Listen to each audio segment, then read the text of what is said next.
What's going on, Board Wars Nation? I am the Commissioner Gus, back with the official Board Wars podcast, as always, with my co-host, the awesome JD, and we are here as we are every week, right? Yeah. Never miss a week. Never. We would never. We would never do such a thing. Sorry for missing last week, everybody. We had some technical difficulties, and we're not going to be blaming Dr. Luke, but it might have had something to do with him. But that's okay. You know, we all make mistakes. But we did record a weekly recap for last week with Dr. Luke.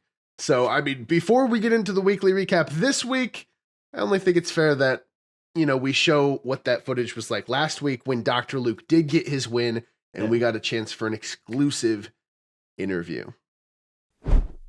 Good morning, everybody. I'm doing well. How are you guys? We're doing great, Luke. Amazing. And man, we just saw history with you. I mean, I was saying it on the stream, but man, you became the first player to win 2 games in 3 seasons. That is ridiculous. And JD, Yes, do you sir. want to share the end of that stat? Because there's only one other player who has had a 2-win season more than once, even. Yeah. The only other player, if I'm not mistaken, is from the Los Cuties, Caleb Ward. Yeah. The only 2 Yep. people with that degree of award are Los Cuties. Right. No, that's right. And Yeah, no, we got some stability. well, it's ridiculous to think about. And not only that, but the Cuties themselves as a team, like they haven't always had the most complete team, but they've always made the playoffs. And they're on track to do that yet again as they went from the 4th seed. I mean, they were in the playoffs before this game. Now winning this game and going up to the, I think, the 3rd seed now with a chance to take that 2 seed from the Ruby Raptors next weekend, potentially the 1 seed, depending on how APF goes. So, True. I mean, the Cuties are in as good of a spot as ever, Luke, but I mean, we'll start maybe by going through the game. And I was there, JD wasn't there, I was but I not. know you were there too, Luke. So maybe from your player perspective, could you just give us a recap of this game for those at home who haven't seen it? Yeah. So to start off this game, it was Jacob Dieter. It was Bucky. Does Jacob have a name? I'm supposed to a different No, it's his name. Yeah. He's just It's Jacob Dieter. Okay. Then we had Bucky, and then we had Wonder Boy, and I mentioned to Bucky that hey, I think it's in both of our interests to not let Wonder Boy take this win, and I think he noted that somewhere. And then the game kind of started, and then Jacob said, "All right, I'm just go." Jacob said like that he was going to try to.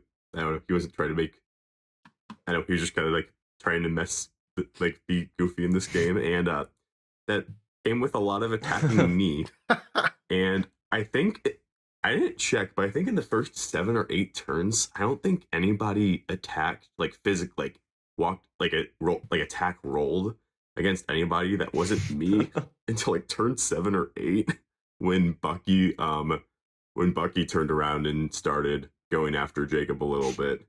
And so yeah, it was kind of a tough scene for me. I had Bucky shooting me with Steph Curry, and I had Death Star being pointed at me, as well as the combination of Percy Jackson and Aquaman terrorizing me with the water. And yeah, it started off pretty bad. I think I got down to like 2 guys in like the first like 5, like in like turn 5 or something like that. But I got a revive and got Muhammad Ali back, so that was huge, and I was able to turn around from there. Yeah, I mean, it was crazy. Yeah. People just were attacking you, it felt like the whole time. And it was weird because initially you were like, let's go get Wonder Boy, like you were saying, and that didn't end up really happening. Wonder Boy was left largely untouched by the time the apocalypse came around, which I think then signaled to Bucky, oh shoot, let's make a team now to go after Wonder Boy. And that kind of ended up being his ultimate downfall. That went really well for you because the same turn that Wonder Boy, I think, was defeated, Bucky was too. So there wasn't even a chance for Bucky to have a turn where he was attacking you.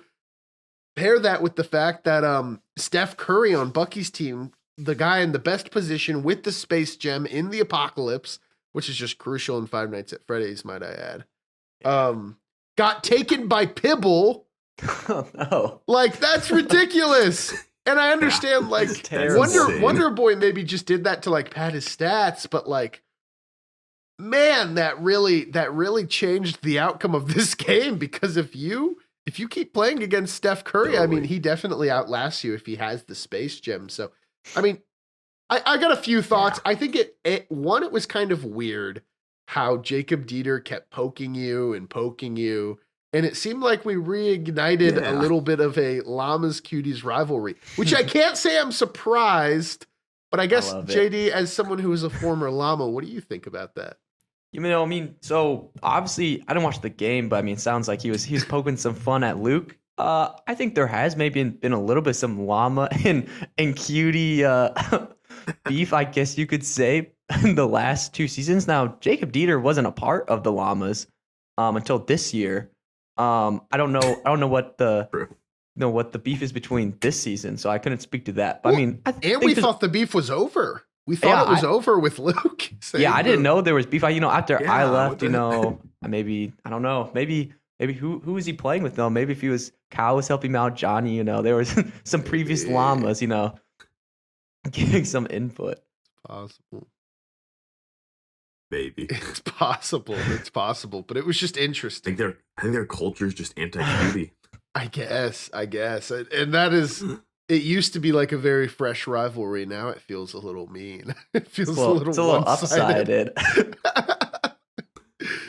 At this point. And we saw Jacob Dieter like struggle to like stay in the game mentally at the end of the game. And honestly, that's fair. Like if I was like, that's what like 12 losses in a row does to a man. Like they didn't have 12 in a row, but like they're 1-12 this year, which is just an unfathomably bad record. Like before it was like the teams were like 1-9, and like that's not good. Like the Raptors and the Jets were both 1-9, but 1-12. I mean, that's like a whole other opportunity to win a game here. And we've got 2 more games. I think it's possible the Llamas do take one of those, but it's understandable that the morale is a little low. I think just as the season comes to a close, we just root for the Llamas and hope that they can do it. But I mean, if their morale is bad, pairing that with the fact that so many other teams' seasons are on the line, it just becomes more unlikely that I think the Llamas will get a win down the stretch here. Because I mean, all the other teams need a win. Yeah. And for them, it's like the season's over.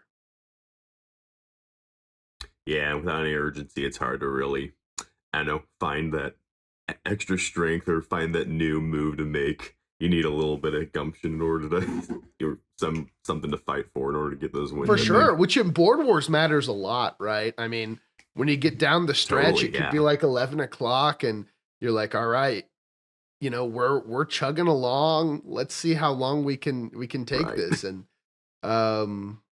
so. Prayers for the Llamas, I guess. Yeah. But other than that, it was you and Bucky who ultimately teamed up at the end against the Jets because they were in a really good spot. Mm-hmm. And now I think everyone thought that the Beavers, barring the unluckiness not only from the FNAF apocalypse, not only from Pibble happening, right? Like unless all of those things went not their way in crazy ways, they were probably going to take that one home, and they didn't end up doing that. So even though it was a lucky win, Luke, I mean, I think your positioning was just insane in this one. And I think like, even though you did get the luck that you needed, you also put yourself in the prime position to not squander any potential at a loss. JD, what did you think about this game? Mm-hmm. Yeah, I mean, so I think I didn't watch the full game, but I popped in a few times. Every time I went in, it was like Luke like defending his like life. It seemed like he was like, turn around. oh, a Death Star. Yeah. Turn it on. Someone's going That's pretty after him. I accurate. turn it on. I saw Muhammad Ali was out. I think his top 2 cards. I was like, okay, wow, Dr. Luke getting 4th place. That's crazy. I mean, I was before the last episode when we decided who to win. Also, here's another thing, Gus, Luke. Before going further, not to formally apologizing for not choosing Luke to win this game. I don't know how I didn't choose the GOAT. I think I have now a curse of whoever I choose. I've chosen the Llamas twice now. I think the 3 teams I've picked, I've gotten like third, and fourth. I'm sorry to whoever I start to pick, guys. It's a curse. So, maybe Luke was a good thing I didn't choose you because I don't think it would have turned out well for you. Yeah, I appreciate we gotta change the podcast name, JD. Gus is always right, except for that one time he wasn't. Except for the one time. And JD is never right. That is the title. So far, I've never been right. Yeah, this has not been a good streak for me. JD's never right. Meaning JD's Really never rolls off right. No, these players need to start like backing me up here. They gotta like follow my narrative. They're following your narrative, Gus. They gotta start listening to me. Yeah, maybe that's it.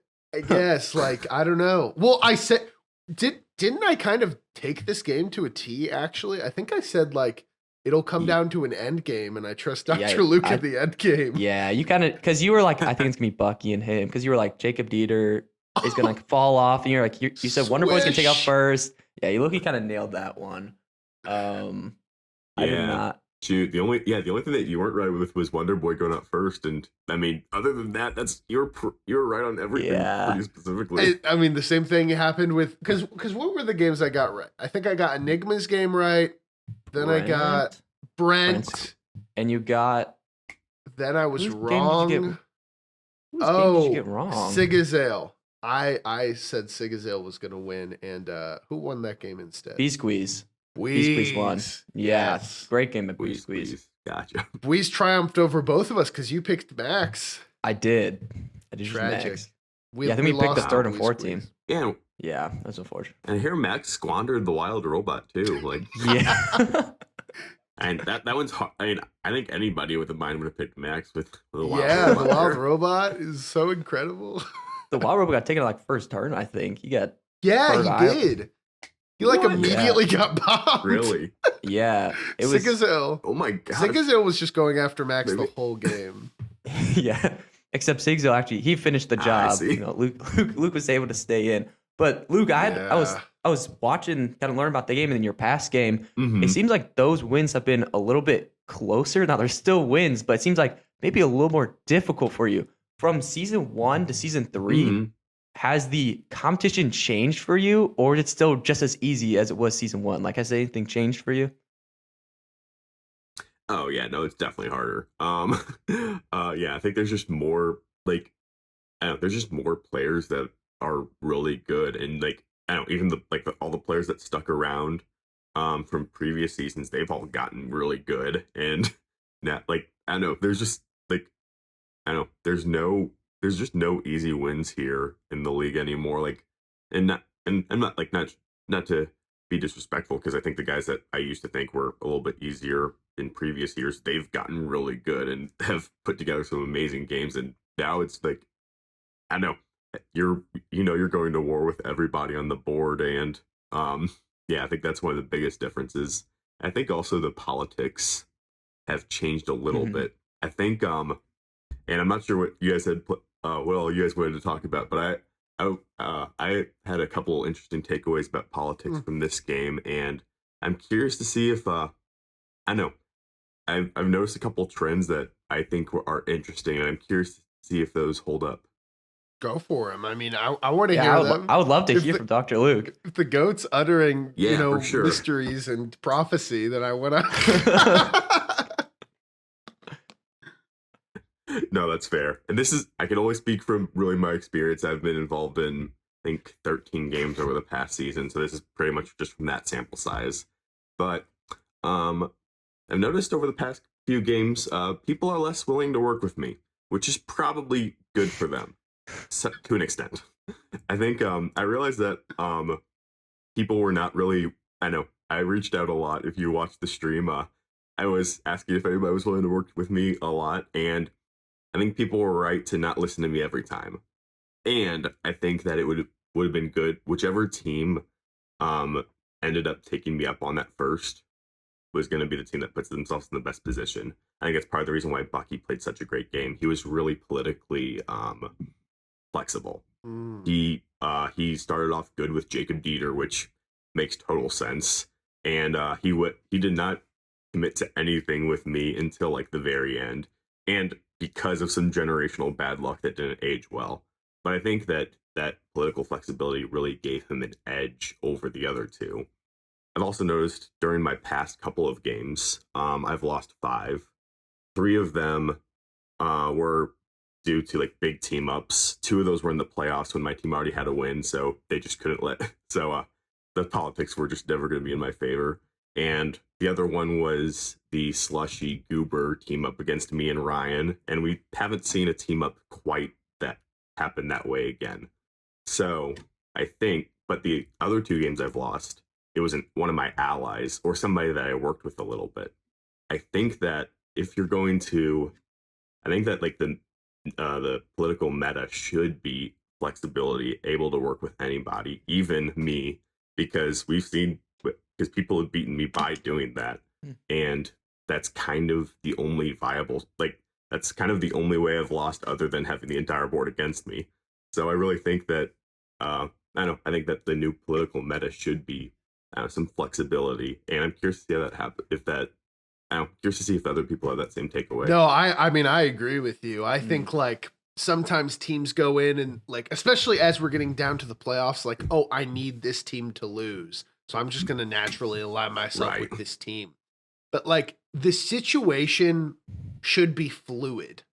It shouldn't be you should never Totally. say like, oh, you and me until the end, like on turn 1 or 2. Right. Like you should never like lock yourself in and B lock yourself out of anybody.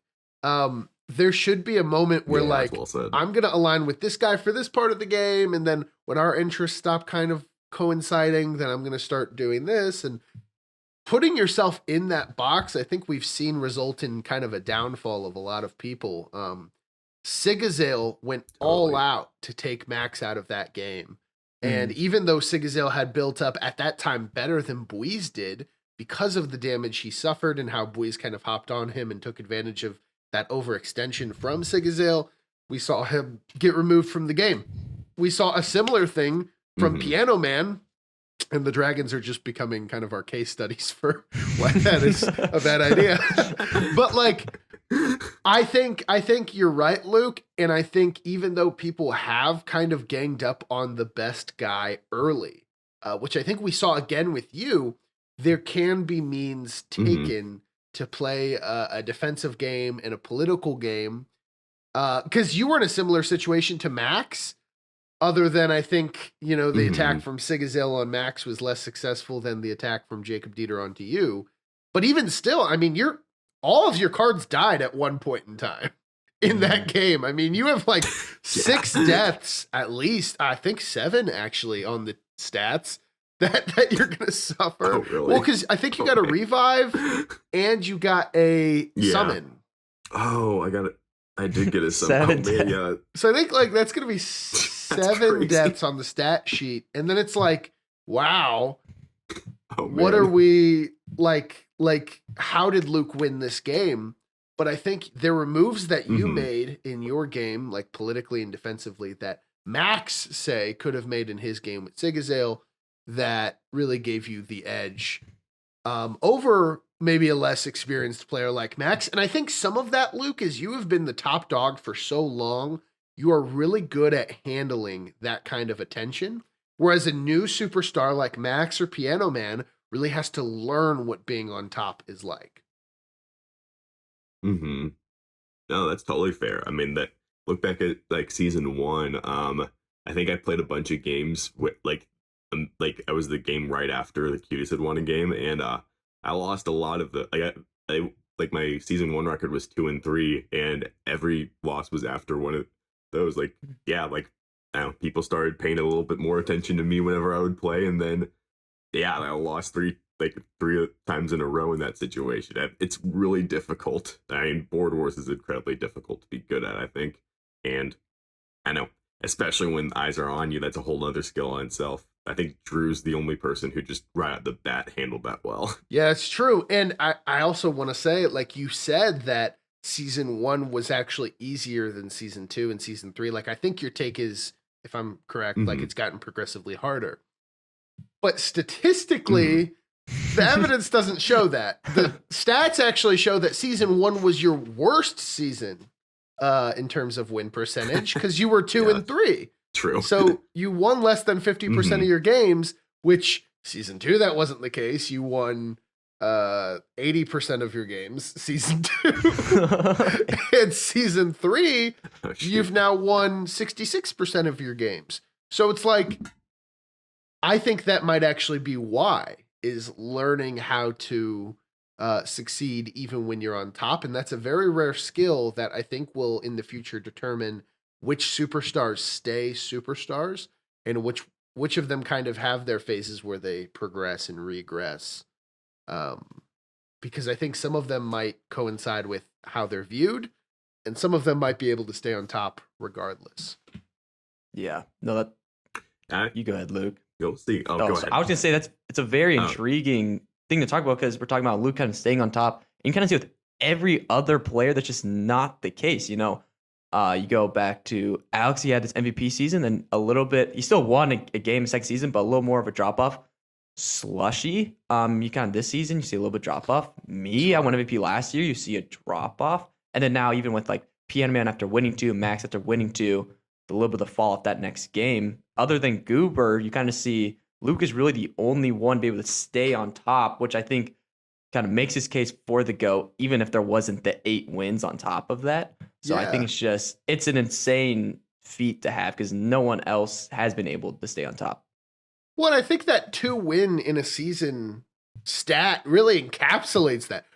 I was looking at that and I'm like, really? Nobody other than Luke and Caleb has done that? There's no way that's right. I was looking back. Slushy, Drew, none of you? No. Like, it's ridiculous, the longevity we've seen. And I don't know, Luke, I'm interested to hear from you why you think that is, other than what we've, I guess, talked about. I think part of that comes from being like, because Cuties were the best team by a decent margin in the first season. I think that kind of gives me and Caleb both an advantage a little bit in learning how to deal with longevity, because I kind of hit like I said, season 1 I had some difficulties with like whenever people were looking at me, I had difficulties winning those games, and I've had like 3 seasons to figure out how to make that work. And Caleb's also had a couple seasons, and now he's the only person with 2 win seasons. So I think that's part of it. I think that that's part of the reason. I'm a little, I don't know that, like, I think I'm really proud of my longevity, and I'm also sure, like, I can't be so certain that I'm just going to keep doing this forever, because I think other people are going to get really good at that. And I think just looking at how good everybody's gotten, like, I used to be the big play guy, and now I'm not doing that at all. And I see people doing way bigger plays than me, and I see people taking politics a different direction than me and succeeding in their ways. I think at some point people are just going to keep improving, and I wouldn't be shocked if there's somebody who's able to knock me off at some point, but I'm going to delay that as long as I can. No, that's incredible. And Luke, I'm sure everybody in the league is going to have, especially if we keep doing this for a long period of time, everyone's going to have their down years. I think that's just inevitable at some point. No, certainly. And the way that like the game goes when it comes to luck, or even like the current meta is changing, I think will just kind of naturally result in that. But I mean, this run has just been really impressive and cool to see. I mean, JD, do you have any closing thoughts for us? I mean, all I can say is very, very grateful that Luke, you were able to hop on here with us. I think everyone is going to be excited to see Dr. Luke. He dropped some very, very insightful knowledge about the diplomacy. I think some of us been thinking it, but I think you worded it very well, where everyone can kind of understand, kind of see your viewpoint. I think everyone wanted to hear from the GOAT, kind of how what through the mind, the diplomacy, how he's thinking, and honestly, I was as well. So hearing that, that was awesome to hear. All right, Gus. Now that we got all that covered from last week, let's talk about this last game's recap. This was a fun one to watch. We had Captain Caden, Captain Johnny, Triesman, and past MVP Alex Bruns. Obviously, we saw Johnny take away the win. We got to see the Llamas finally get their second win of the season, which it was great to see. But we were actually 0 for 3 on who was going to win this game. I actually chose Caden. You chose Triesman, I believe, and our guest Dr. Luke chose Alex Bruns as player. Of course. That's kind of some bad luck right there. We went 0 for 3, and there's 4 players to choose from. Yeah. Yeah. You know, I wasn't right this week. I had another week earlier this year where I wasn't right, but I gotta say, I'm 3-2 right now. I don't hate that. I don't hate those odds. I don't hate those odds. Yeah, we can skip my odds. But every time I lose, I pick a dragon. And I think it's because I really believe in that team and that they're going to rise to the occasion, which they can still. I still believe in them. But it just hasn't reigned true yet. You know, it hasn't been the Dragon's year. And I said something on the podcast, or not on the podcast, on the stream this past week, where I was like, the Dragons are now eliminated, getting 4th place. And this whole weekend, I've actually kind of been consoling the Purple Dragons because I was 100% convinced that they were out. And JD, while that's mostly true, there is actually a way that the Purple Dragons can make the playoffs. There is still. We'll go into that later in this video as to how and why. But if they were officially eliminated this week, we would be talking more about their season. Mm-hmm. We don't actually have to do that because they have very small chance, but technically a chance to get it done if they win their next game and if some things go their way, which we'll talk about later. Yeah. As for how people played, I mean, obviously we saw Stan Lee with Caden. That was exciting. Right off the bat. And that's a good guy to get Stan Lee. I know he's a guy that thinks about the Stan Lee abilities a lot. So when I rolled for the teams and I saw Caden got that team, I was like, oh, that's cool. Johnny got the new Sands, which is really fitting because Johnny's an OG and Sands is one of the most historically awesome cards there is. So seeing like that new Sands with Johnny was really cool. Tribesman had Gojo, which was awesome, and Alex Bruns had the Undertaker, which was exciting. So I don't know, JD. Help me walk us through this game here. What did you think? Yeah, I think so. Yeah, I think we have to start right at the beginning before the game actually even starts because that kind of sets up the game. You said Caden, he gets Stan Lee with CM Punk. If you don't know, he has the ability to attack like the spawn points of other teams, and you can like fully eliminate another team if you do that certain amount of damage.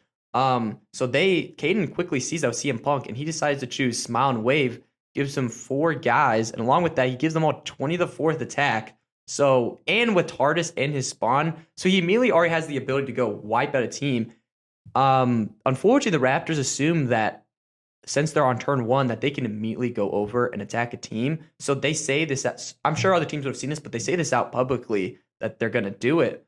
And then Gideon calls you up, make sure he has the right ruling because that's very important. Yeah. And official rules that they have to wait till everyone has a turn because they're not officially on the board yet, which makes total sense. Right. But because of that, all the teams know that next turn, if they don't take him out, that he's gonna win the game in a couple turns. So John Mark and Tribesman, they kind of team up. They made this good point with Miss Elevator and with Jeff, and they're able to limit him that first turn, which was very good diplomacy and a team up. But after that, we saw Caden kind of take a hit from that.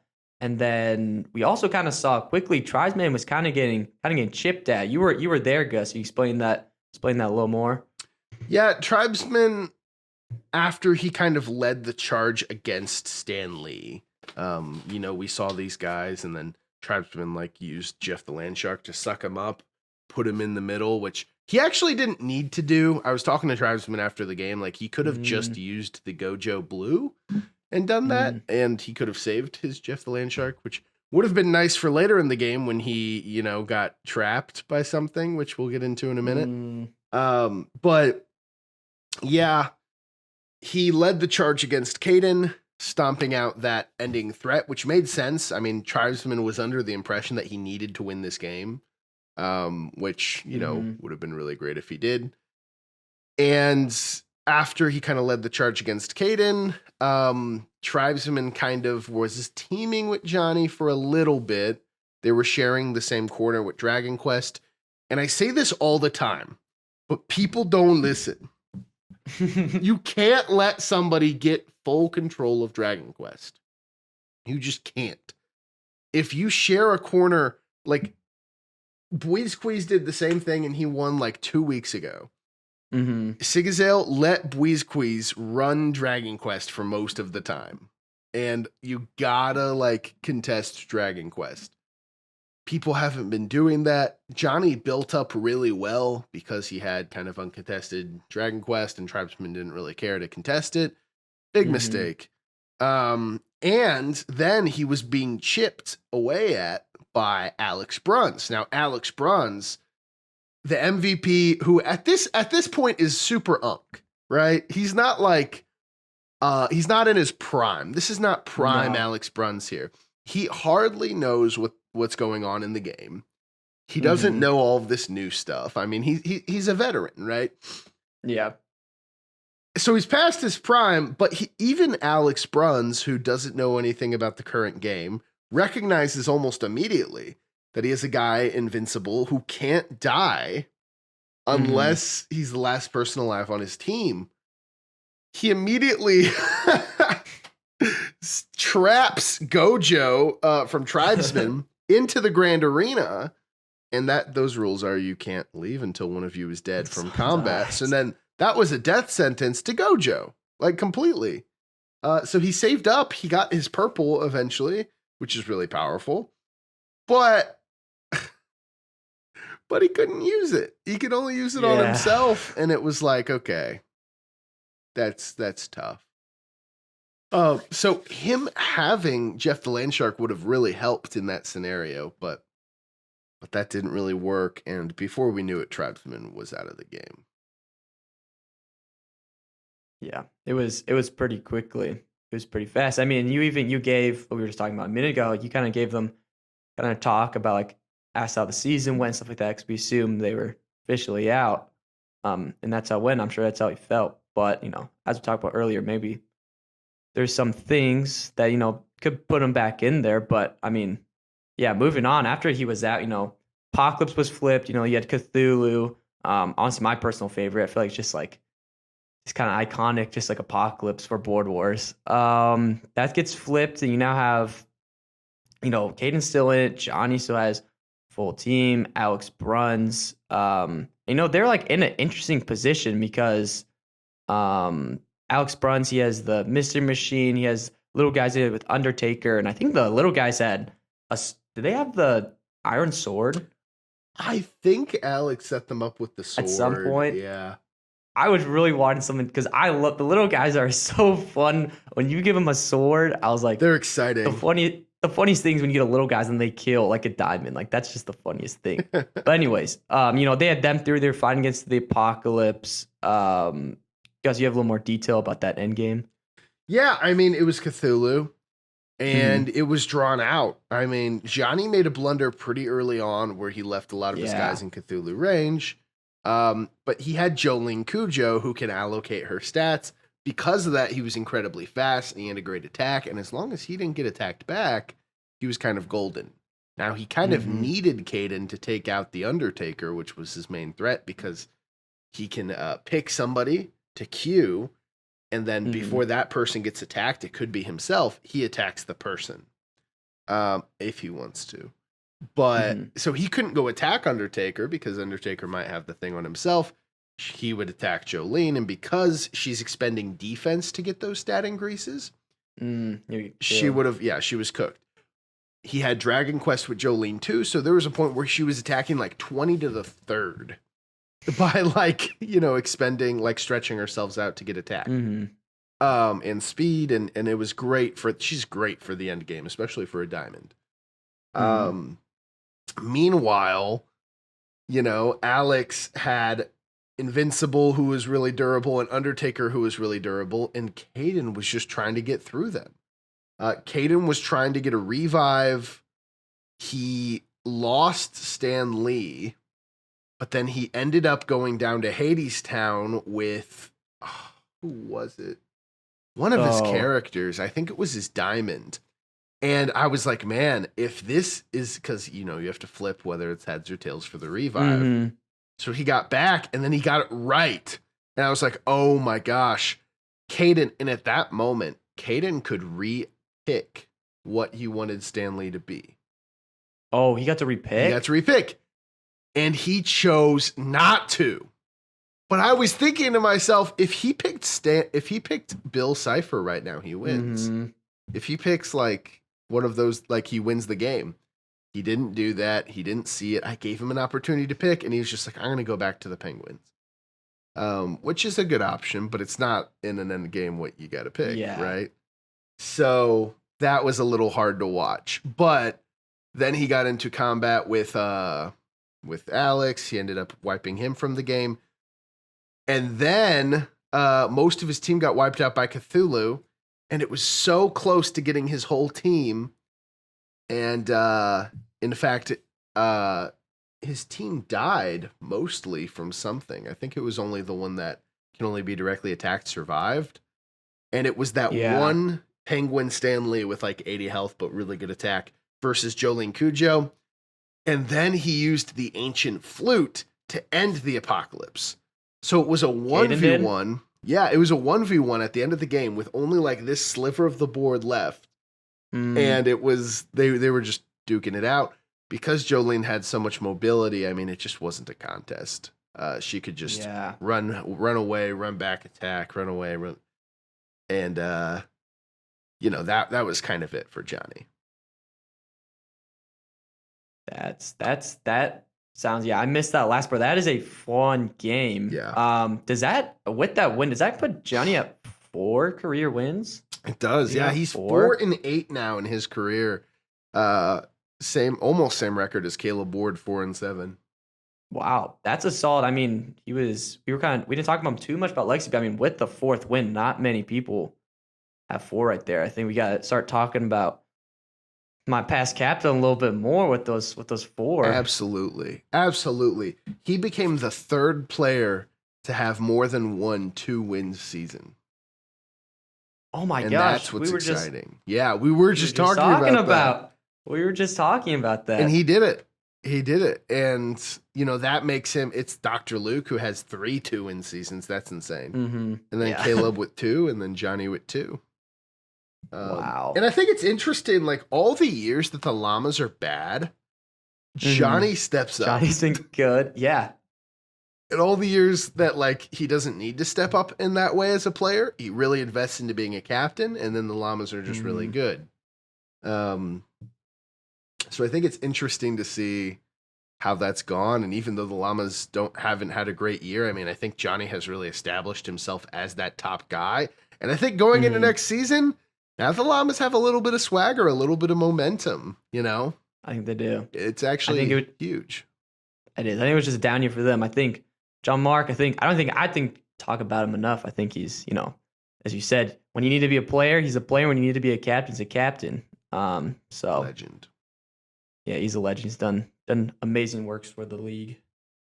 He's an absolute legend. And it was great to see Alex Bruns back, and he's going to be getting his game for, hopefully forever, just his one game a year. But and even though he's out of the prime, it's always cool to see how he adapts to situations and how he kind of gets through. And I mean, it was an impressive game, I thought. I mean, he noticed a few things that were like, wow, I can't believe like I didn't think of that or see that. Like that invincible play with Gojo was ridiculous. That really sealed the deal on my Dragon team. I thought Tribesmen played good. The truth of the matter is Tribesmen lost in a game where the Dragons, they just don't understand the timing of things. They really don't. They're really good at X's and O's. They can be, at least. They're pretty poor at timing, situational like awareness, and like politics, I would say. So I think the Dragons are probably going to be trying to improve that the most this offseason. I thought Tribesman played okay, and he was playing against players that are like really good, right? So I think that was what was hard about it at the end of the day. Yeah. No, I think Tribesman, after he went 0-3, I was a little surprised. He was kind of one of the rookies coming to this league. We knew about him from last season. He was kind of in the Purple Dragons locker room.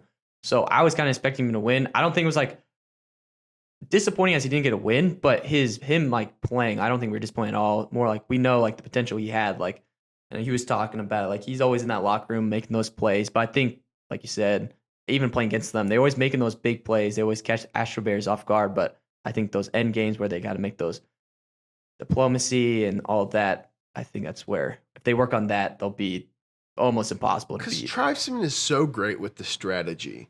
And it's not just in his games. We've seen that pour over All into of the them. Dragons games that he's been a part of, right? It's just Board War's so much more than strategy. You have to understand like my timing, you know? I mean, we were talking about it a little bit off stream, but like, man, the fact that like Caden tried to go and do his thing with Stan Lee on turn 1, but then was told he wasn't able to, is actually a huge deal, because now the whole board is like, oh wow, we got to go kill Caden. So like making yourself a target or like opposing somebody, and sometimes it can even be the way you say things. Yeah. Like your tone of Those little voice and the way that like you come off as unthreatening, the way you try to, you know, like it's like a legitimate skill to slip under the radar. And that's a legitimate part of the game. That I think the Dragons are going to grow in, and I think we're going to see some good stuff from them.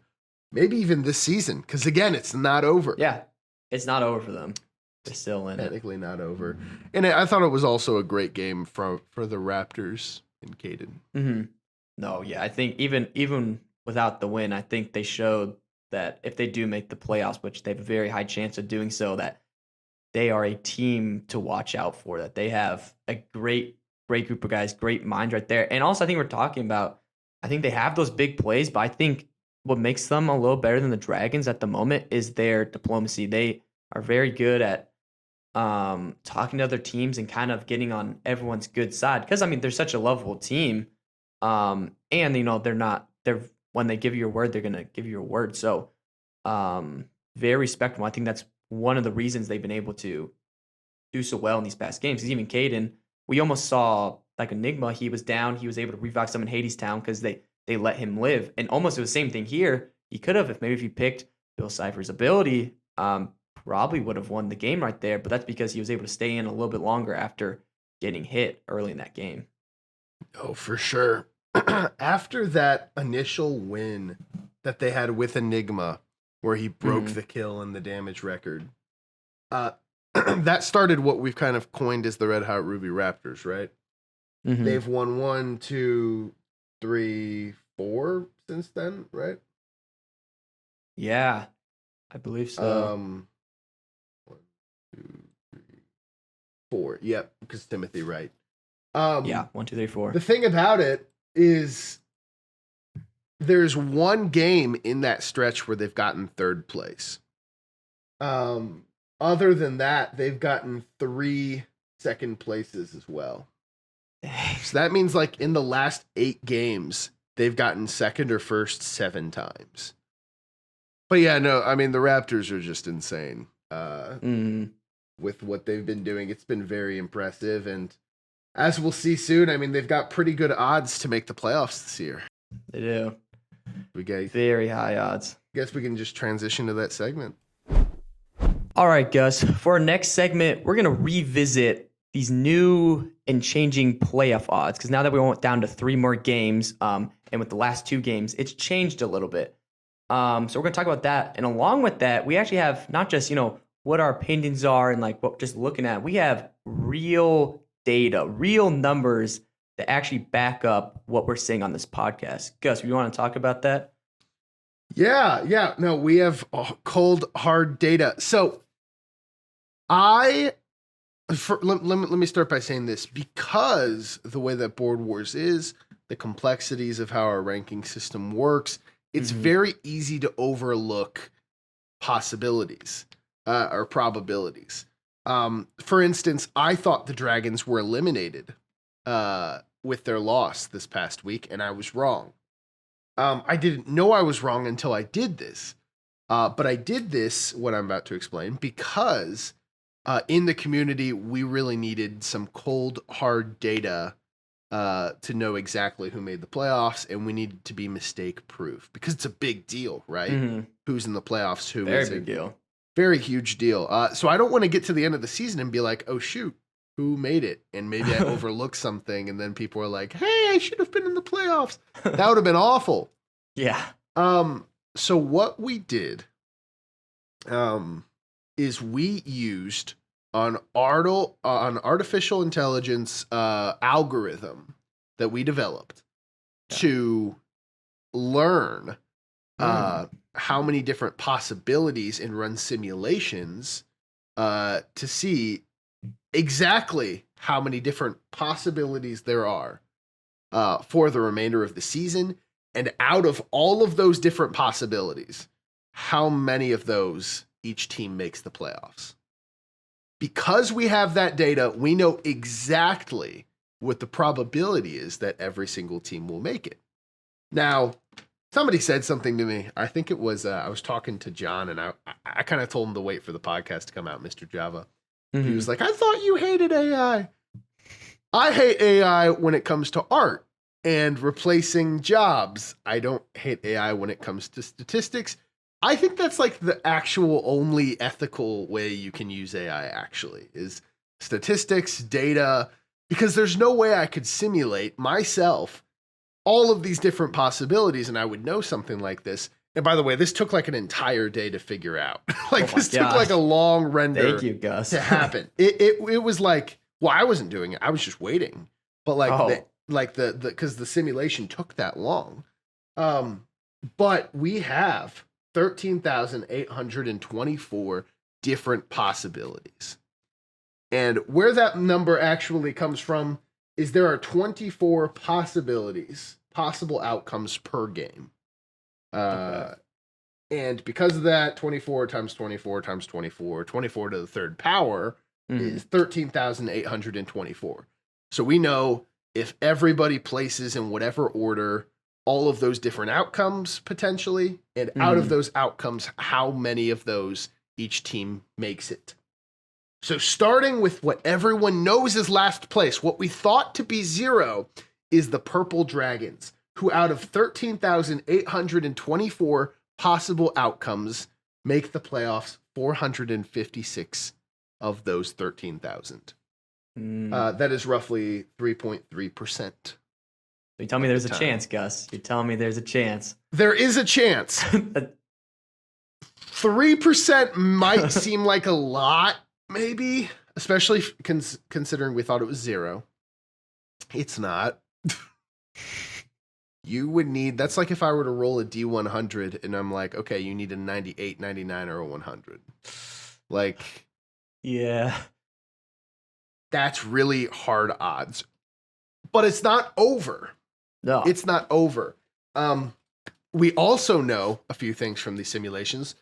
We know that if the barbecue beavers, and this is, again, this is why I'm glad we did this. This is not something I would have seen. But if the barbecue beavers win this up-and-coming game, they're out. Officially out? They're done. They're done if the barbecue beavers win. If any other team wins, they have a chance going into that last divisional game. The outcome that causes the least, their percentage to go down the least is the Salamanders. The Salamanders is their most favorable outcome, but they're in it regardless as long as the Beavers don't win. If the Beavers win, it goes down to 0. And as we're talking about this, I'm kind of getting excited because I'm like, man, the Dragons are most likely going to have a shot going into that final divisional game, and that's just going to be cinema. I don't know. That What do is- you think, JD? That's me complete cinema. I think I'm assuming. I mean, hopefully this gets dropped. No, there's no issues that this gets dropped before that game on Saturday. The Beavers play. And when these Dragons hear about this, I mean, they better be having a watch party because I mean their season will quite literally be on the line if that Beaver team wins. But I think I'm excited to even talk more about these odds because I mean, with this like actual data, you can actually know like as a team, like I can't have that team win. Like I need to win this game or I'm actually officially out. So I think it's great for the league, especially if we don't miss anything. And I love this hardcore data. You know, I love they having like sport leagues and stuff like that, and it's always fun to look at. So I think I'm glad you did this, Gus. Me too. Me too. I'm glad we had this idea. Right above the Dragons in the odds, going from 3% to a whopping 28.33%, which means out of 13,824 outcomes, they make it 3,916 of those times, is the Barbecue Beavers. So again, 28.33%. And I think a large part of that comes down to, this week, but there is a way if they don't win this week that they're still in it. I mean, there are a few ways. Even if they don't win this week? Even if they don't win this week, they have a chance. Interesting. Wow, that makes it. I mean, I'm sure it'd go real low if they didn't win that game. So this game also very important for the Beavers. Basically, I mean, Beavers always gonna be cheering for themselves, but Dragons and Beavers, it sounds like they're kind of polar opposites. Like one of them's gonna make it, one of them's just officially out. That's what it's making it sound like. So they don't play again this season. Yeah, no, they don't play again this season, but if they were, that would have been some interesting diplomacy in a game. Well, I mean, the Dragons and the Beavers are going to share that divisional game, and that'll be interesting to watch. Yeah. And at that point, like the Sallies will be clinched, the Llamas will be clinched in the opposite way. It'll be interesting. The way that game goes from pretty interesting to way more interesting is if the Beavers can pull out winning this next week's game. Now here's the deal. If the Beavers, now because we have a program, I can check this, right? Okay. If the Beavers win week 28, this upcoming game with Ryan, Papa Bear, that we'll set up in a minute, their odds go up to 72.69%. Wow. And if they don't win this game, it'll drop to 13.54%. So it's kind of a must-win game. It's when a big you're looking deal. when you look at those odds. That's a huge deal. They're not out of it if they don't win. No, not out of it. They rise to 72% if they do make it. Yeah, that's some great odds right there. Because I mean, right next to them, I'm sure this team right above them with a little more percent. I'm sure it's similar way where they need to get that win is my team, the Astro Bears, with 4,326 chances of making the playoffs, giving us a 31.29%. So just a little bit more than the Barbecue Beavers. I like a 31.29. I think that's some great odds for my team. I love to see that. But I'm assuming, like looking at the algorithm, that's very similar where if we win this game, it's probably going to jump up to that 70 around that range. And if we lose, it's going to fall down to being very difficult. Yeah, I mean, you guys have a 31% chance as of right now, right? A 31.29.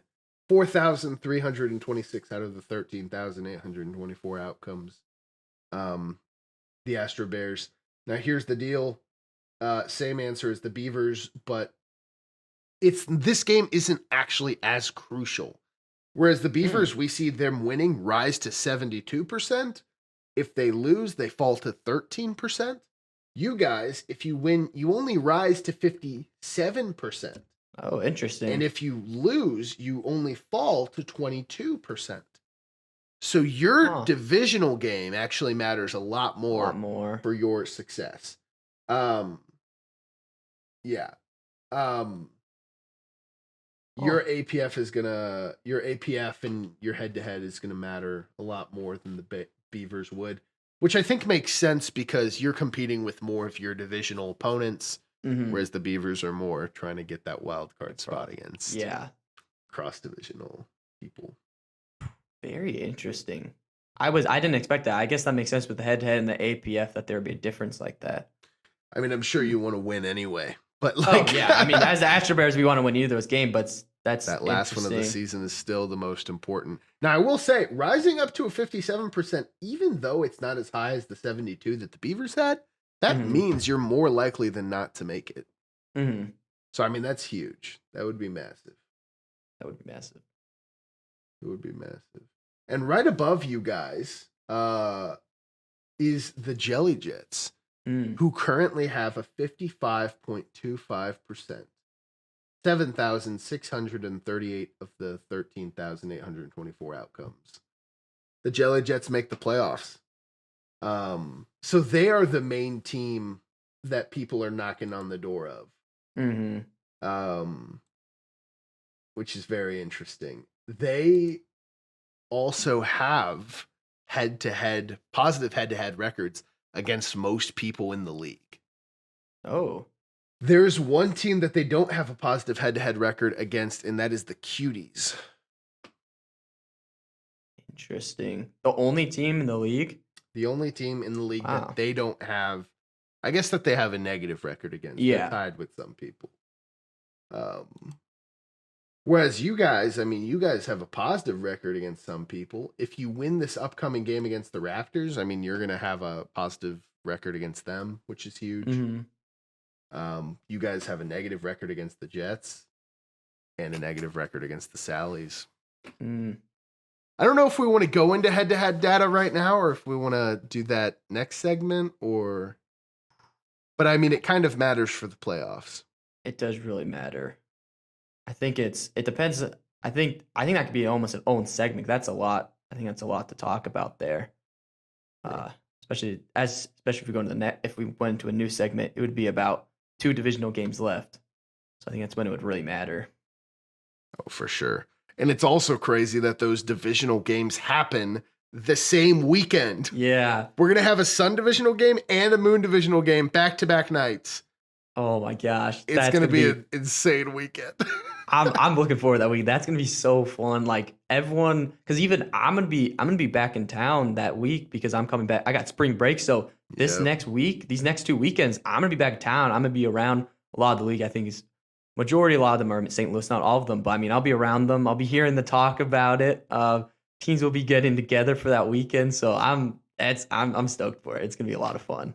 I think it'll be great, man. And I don't know. I'm just imagining it right now because, again, unless the Beavers win this upcoming game, all 6 of the teams are going to have a chance going into that weekend. Oh, my and by the goodness. end of the weekend, 4 of them are going to make it. Like, oh my gosh. And then, like, I mean, as we've seen, like the Beavers, they're kind of fighting for that this upcoming week. But like your team, most of the other teams, I mean, it's really going to be decided with that last game. Mm-hmm. And that's cinema, right? That's cinema right there. Absolute cinema. Ooh. Absolute cinema. And so above the Jets are the Los Cuties. I was shocked at how high this is. 85.14% of the scenarios they clinch. 11,770 out of the 13,824. And then this is interesting because we know that the Sallies are at 100%. Mm-hmm. We know the Llamas are at 0. The Raptors, out of 13,824, they have 13,366, meaning they are 96.69% in. Yeah. That's if I was a Ruby Raptor right now, I would feel pretty comfortable about my odds at the moment. I mean, you've got it. You're sitting comfy on that throne there. Mm-hmm. Pretty sweet. No. And I think that really comes from like they've got an amazing APF. Mm-hmm. Like they've set themselves up so well in that. So like even if they fall down to the wild card seeding, they're gonna have favor. Mm-hmm. Whereas I was just gonna say we were just talking about they've gone first and second like all their past games. The APF just dropping, and that's how important it is. Like even if they lose all these games, other teams like Jets win those games, they're still 96% of the chance still going to be in the playoffs. Like the Dragons, for instance, their whole prayer that they're like living on right now is purely the fact that they have head to head over the Cuties. So they're really hoping that like they get tied with the Cuties and that the Cuties like, and it's just the two of them, right? Because it goes down to if there's a circle with head to head, then it goes to APF, which the Dragons would lose. So they're hoping that it's just them and just the Cuties tied for the same record, and then they would get the head-to-head victory. And that's how they would make it. Whereas the Raptors, they don't need those things to go their way. They're going to win they're going to win APF anyway. They're going to win most of their head-to-heads anyway. They don't have head-to-head over the Sallies and the Beavers, but that's it. And we can talk about the Raptors and the Beavers in head-to-head later, I guess. But I'll just say it now. I was looking at the head-to-head numbers, which I'm going to put in the link in the description, along with the chart for the playoff odds, so you can go see for yourself what that looks like. I'll probably put it in the Discord as well. But I also calculated the all-time head-to-head stuff. Ooh, that's fun. The Raptors have never beaten the Beavers. Ever? Never. In Literally 3 seasons? never. Like, and the Raptors technically they were the chess rules, right? Yeah. They're 0-5 and they've tied 15. 0-5 into 20 games in a 20-game sample. 0. Wow. 0 wins in 20 games. Does any other team like matchup have that type of? No, absolutely really not. Just them. It's so that's interesting. so crazy. Like, I don't know. I'm trying to look at a team that has tied a lot. The Llamas and the Sallies have tied 14 times, but they're 5-6. So I mean that's pretty Sallies and Llamas? comparable. Yeah, Sallies and Llamas. They've tied 14 times, but they're 5-6. They've just played each other a lot, being divisional rivals. But yeah, I mean, I guess we can just transition straight into the head-to-head stuff. I mean, Yeah. we're kind of leading. Yeah, leading the fans on. We're kind of, yeah. But I mean, I don't know, because these topics are kind of connected, right? We're talking about the playoff probabilities, but so much of that matters on the head-to-head data, which up until this week, we haven't really had concrete head-to-head data. Now we do. Looking at it, whether it's the season 3, which is interesting, or the all-time, what's going through your head, JD? Man, it's just I'm looking at it right now. So you guys will obviously have it once this episode gets released, but we have it where you can look at wins and your losses and your ties. Right now, I'm kind of just like I'm looking at looking for the outliers right now. I see if you look at the Purple Dragons and the Beavers, and it's kind of like a big outlier. 0 losses in 0 wins in those 8 appearances. I'm kind of seeing for season 3. Yeah, for season 3 right now. I'm looking at a lot of things like Barbecue Beavers season 3. There's a lot of what teams are these? The Cuties and Asher Bears only won 1 games against them. Didn't lose games. I don't know. There's a lot going on. I'm trying to decipher all of it. Yeah. No, it's true. To pick at it. What are you seeing right now? I'm thinking it's I know you've been looking at it for a bit. The Sallies have head-to-head wins over everyone but the Jets. Oh yeah, you're right. And the Jets are like kind of the indomitable human spirit, I guess, like fighting the institution. I don't know. That was kind of cool to see. I thought it was kind of strange how I don't know, the Raptors only have 2 teams they have tiebreakers over for head-to-head. It's just it's just so for season 3. Yeah, like they're tied with 3 teams, which is interesting.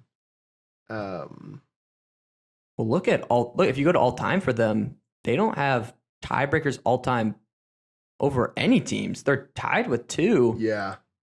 but the rest they've lost them, which is so interesting. I mean, we talk about Raptors, amazing season right now, Right. but historically, not. Because I'm looking at all those teams all time. Oh, oh my gosh, I'm looking. Sorry, we're switching over because I'm just looking at Please. Sally's all time.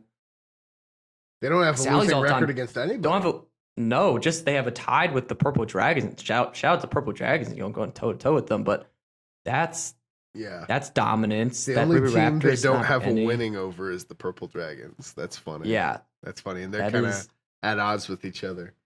mhm. I think it's interesting to me, like the Sallies and the Cuties have both been dominant, but the Sallies Mhm. have spread their wins around everybody, whereas the Cuties just have some of these where it's like they only have 3 winning records, but 2 of those 3 are just insanely dominant. Yeah. And that's like Yeah. the Jets versus the Cuties. Oh my. 8 wins, 2 wins, losses. 2 losses.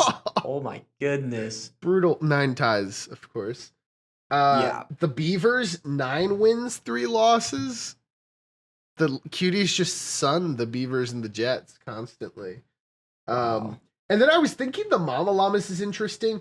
I'm looking around. I think this is true. If you can Mhm. look around with me and tell me whether I'm right or wrong. Okay. But I think the Llamas and the Cuties, when they play, one of them wins the most. What do you mean by that? They're 10-7 against the Llamas. Oh yeah. So that's 17 wins when they play each other. Oh. I don't think another see team what you're is saying. like that. I mean, like Let I'm me seeing see. like 13s, 11s, 17. 15. Yeah, the biggest I see is 15. That's like that's how you know it's a rivalry. Who's the No, 15? 100%. Who's the 15? 15 is Cuties and Sally's. Dude, that's sick. Like Yeah, I mean, but those are the big rivalries that we've had since season 1. I mean, now we have the data backing up. Maybe it's just like talk, but I mean, it's real. They go head to head. It looks like they're probably gonna be the top 2 at the end, and then one of those teams wins those games. yeah. No, it's true. Absolutely nuts. And man, they've played each other quite a bit. 27 times. Yeah, That's like an irregular amount. They've only played the Sallies 21 times. that's so interesting. Yeah. I mean, 27. there's playoffs, so I mean, there was they both made That's true. They've playoffs both 1 and 2. Yeah. So they played. That's 9. That's a very good point. 9 of their games were playoffs, and then the Sallies didn't make season 1, so that would probably explain the couple differences. Yeah. But That's even that, they're not even in the same division. yeah. That just shows you Like, how that's- much they've been at each other's necks. you know? Yeah, Craziness. And then I think that really puts the 0-5 Raptors against the Beavers in perspective. I know it's so ranked, though. weird. Blue versus because other teams red. are so. I know other teams are so dominant against them. They're just or neck and neck. not.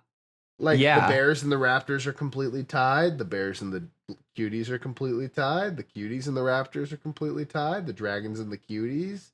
The Dragons and the Sallies. The Beavers and the Llamas. The Llamas and the Jets. I don't know, but then we have some crazy ones that were like, what the heck? Yeah. Oh my! I love this because you can actually be like, no, my team's better than you. We've beaten you 5 times. Yeah. You've beaten us 1 time. There's now historical data now that we have. Well, and They then actually explain. coming up to this Beavers Raptors game, Yeah. they've never beaten them. Never.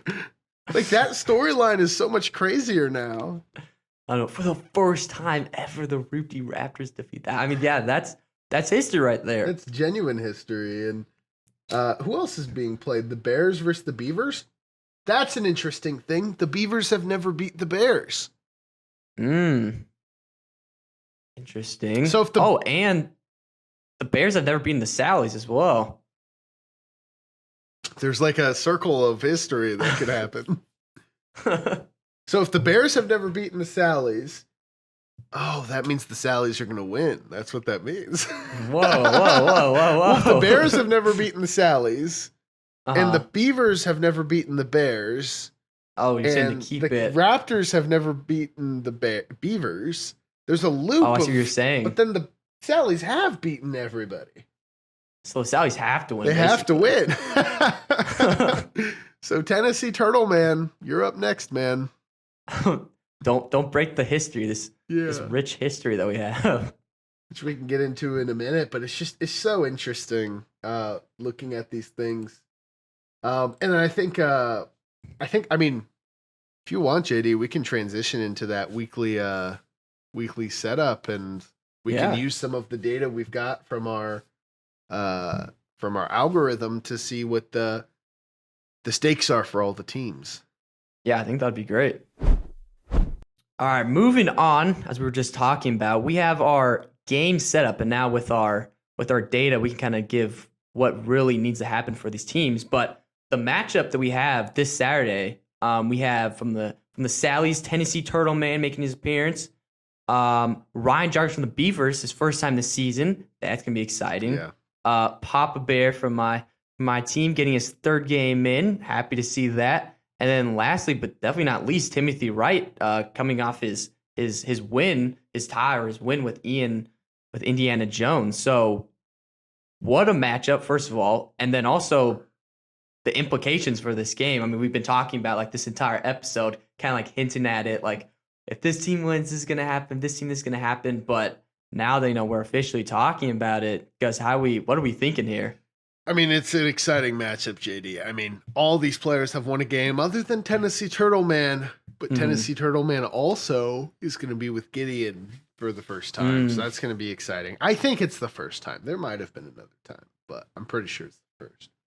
But Tennessee Turtle Man, the statistics show he's got a pretty good chance if we're going based on our head-to-head history. Yeah. The thing is, though, it doesn't change their playoff odds at all.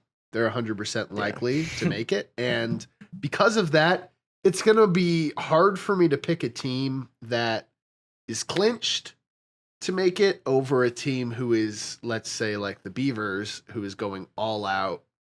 We've got to win to make it, Yeah. So I think the Sallies are the most boring to talk about. Like, Tennessee Turtle Man is, like, objectively, just because he hasn't won yet, the worst player in this group. And, they're in. Okay, moving on. Like, that's kind of where I'm at. I don't think he's my pick to win. I would be interesting if he did, but, it doesn't really affect any of our stuff. I'm sure the Dragons, though, are really rooting for that. Because that is how their odds increase, is if the Sallies win. Now, the Beavers, if the Beavers win, as I said, their odds go up to 72%. If anything else happens other than them winning, they lose percent. So they're right now, they're at an 28.33%. If they get second place, they go down to 19.7%. If they get third, they'd go down to 14. And if they get last, they go down to 6. Oh, that's brutal. You do not want that. Yeah, that's not good. So first or second is really what the Beavers are aiming for. First, ideally, because going up to 72% is huge, right? And for Ryan in his personal career, I mean, first of all, I think all of us are a little disappointed that we haven't seen Ryan this season already. Like, he was the most improved player last year. That's kind of a big deal. Not seeing that player till the second to the last week of the season, it's kind of brutal for the Beavers. And, I think that roster has a lot of talent. Whereas if they were just more organized and they just, like, played Ryan before the second to last week of this, like, they've got so many, they've got so much untapped potential on that team. I mean, the management just has not been good. I think top to bottom. And now we're in a position where it's like they're going all the way to the wall. They're playing Ryan. They're playing Drew. I mean, some of the best players in the league. Is it too little, too late? Yeah, because it's going to be close. They're kind of right on the edge right here, and they're making it really close. I mean, I was expecting last season, Ryan would probably get, because they were like they're bringing a lot of young guys back. Okay, Ryan gets like 2-3 games in. He gets a few games in first. He kind of shows them the rope. Same with like Brent. But instead, we kind of saw more rookies. I mean, it worked out. Charlie Klein got the win. Jackson Rock got the win. So I mean, the rookies ended up getting They wins. stepped up. Yeah, they stepped up. But I was expecting Ryan to maybe step up a little more and get a little more games. Maybe it's due to busyness, whatever it is. But he's in the game now, so there's not a lot for him to work with. But this is, if he wins this, then then he's all good. He got the win for them. He gets them close to the playoffs. But if he doesn't win this game and he gets third or fourth, it's kind of like you weren't there most of the season. You hopped in for one game, and then when it mattered most, didn't deliver. So, and I got to be honest with you, JD, I'm a Ryan fan. I always have been. In every avenue of life, I've rooted for Ryan. I actually predicted, we didn't have a podcast, so it's not on the thing, but like I said, season 2, that you and him were going to rise and be all-stars. Mm-hmm. And I was right. I knew that like you guys were really going to step up. I can't lie though.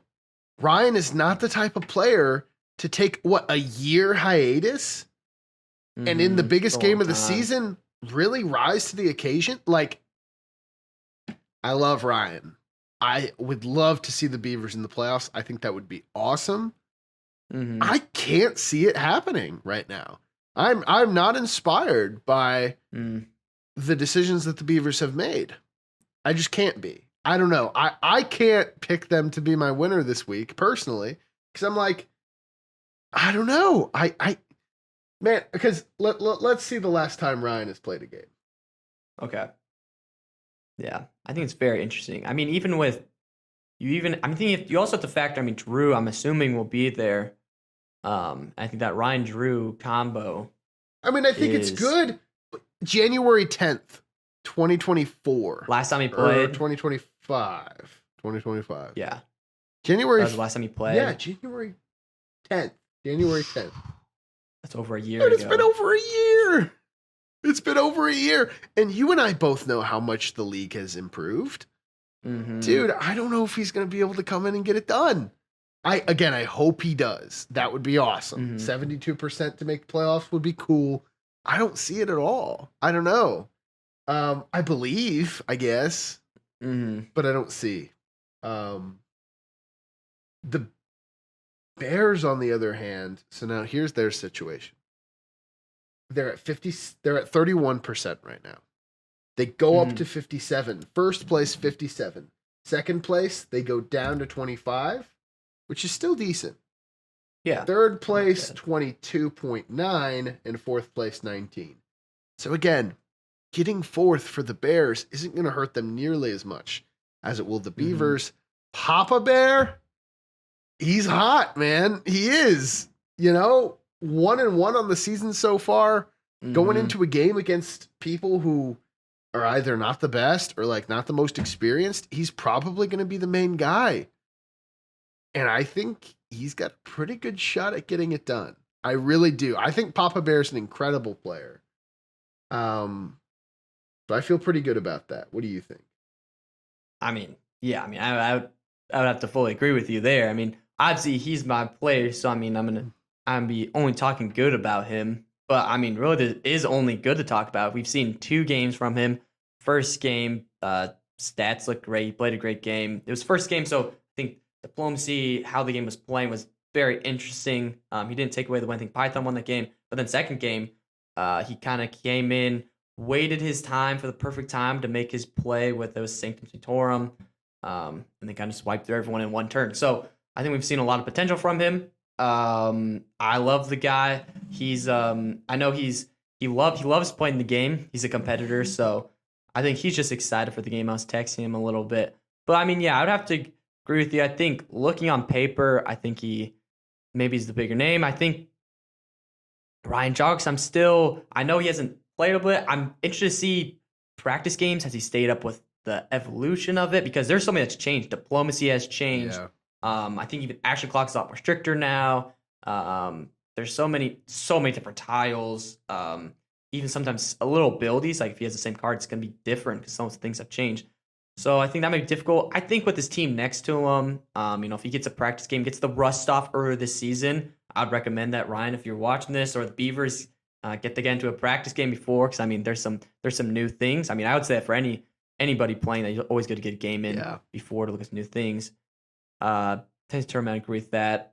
So yeah, I think Pop Bear's a good chance. I think there's one more guy we haven't talked about yet, who is on a pretty hot team right now. Timothy Wright, who just won a game, his last one.